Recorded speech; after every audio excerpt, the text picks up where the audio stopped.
Hi friends, ఈరోజు Sunday special మా ఇంట్లో చూడండి. వేడి వేడి దమ్ బిర్యానీ, చికెన్ బిర్యానీ అండి. చూడండి ఎలా వచ్చిందో. సాలాడ్ అండి, ఉల్లిపాయలు, క్యారెట్, బీట్రూట్, టమాటా, నిమ్మకాయలండి. చూడండి ఎలా వచ్చిందో. నేను ఇంట్లో ఉన్న బియ్యంతో చేసినండి. సూపర్ వచ్చింది. బాస్మతి కాకుండా మనం ఇంట్లో ఉన్న బియ్యంతో కూడా చేసుకోవచ్చు అండి. ఇలా టేస్ట్ మాత్రం సూపర్ ఉంటుంది. ఎప్పుడు బాస్మతి రైస్ తోటండి ఇలా కూడా చేసుకోవచ్చు. చూడండి లెగ్ పీస్ చూడండి ఎలా ఉడికిపోయిందో.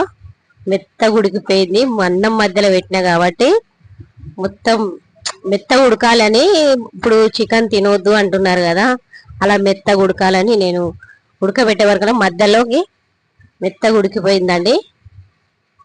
సూపర్ ఉంటుంది. మీరు కూడా తప్పకుండా ట్రై చేయండి.